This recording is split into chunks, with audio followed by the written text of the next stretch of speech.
পর্দা নামলো 18 দিনের অমর একুশে বইমেলার। সোহরাওয়ার্দী উদ্যান আর বাংলা একাডেমি প্রাঙ্গণে ভাঙল লেখক, পাঠক ও প্রকাশকদের মিলন মেলা।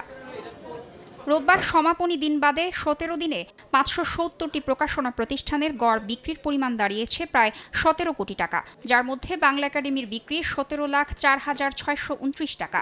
মেলার তথ্য কেন্দ্রে জমা পড়েছে 1,771টি নতুন বই এবং মোড়ক উন্মোচন হয়েছে 252টি বইয়ের।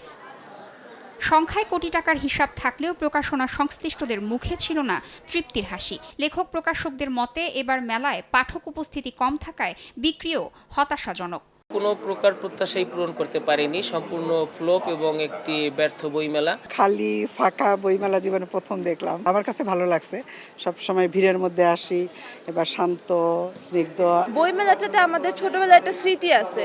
বই পড়ে আমি অনেক কিছু শিখতে পারি, তাই আমার বাবা আমাকে অনেক বই কিনে দেয়। ক্ষতিগ্রস্ত বা হতাশাগ্রস্ত মূলত যারা নতুন লেখক কিংবা একটু ছোট মানের প্রকাশনী যারা আছে তারা। শেষ দিনে ইফতারের পর কিছুটা ভিড় বাড়লেও তা যেন কেবলই বিদায়ের আনুষ্ঠানিকতা। বিক্রি মোটামুটি যে হয়নি তা না, ছেলে মেয়ে বই পড়ে না তা না, তার বিভিন্ন জন এসে 71-এর বই চাচ্ছে, সেখানে আমার গা শিউরে উঠলো আবার নতুন করে। আমরা রুগী নিয়ে সারা দিন রাত এত ব্যস্ত থাকি, সত্যিকার অর্থে মানে পৃথিবীটা যে সেটাকে জানার সুযোগ বা সময় ওইভাবে হয় না, কিন্তু বই পড়ে অনেক কিছু সেটা বাসায় বসে সম্ভব। মেলায় সমাপনী বক্তৃতায় সংস্কৃতি মন্ত্রী বলেন, তরুণদের সাংস্কৃতিক চর্চা অব্যাহত রাখতে এবার নানা সীমাবদ্ধতার মধ্যেও আয়োজন থেকে পিছপা হয়নি সরকার। জাতীয় সংস্কৃতি শিক্ষাকে সমৃদ্ধ করে আমরা আমাদের যাত্রা বিমান নিয়ে আমরা মাথা তুলে দাঁড়াতে চাই। যেমন অনেক ক্ষুদ্র ক্ষুদ্র দেশ আজকে পৃথিবীতে দাঁড়িয়েছে, আমরা চাই বাংলাদেশই হবে দক্ষিণ এশিয়ার মধ্যে সবচাইতে উন্নত সমৃদ্ধ দেশ।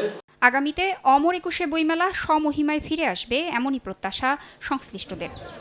শব্দের যে উৎসব তা পূর্ণতা পেতে না পেতেই শেষ সময়ে যেন তা বিষণ্ণ বিদায়ের সুর হয়ে বাজছে।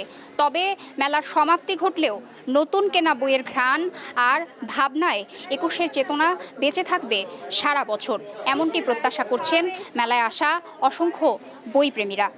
তাসনিয়া নিশাত মিম, সময় সংবাদ, ঢাকা।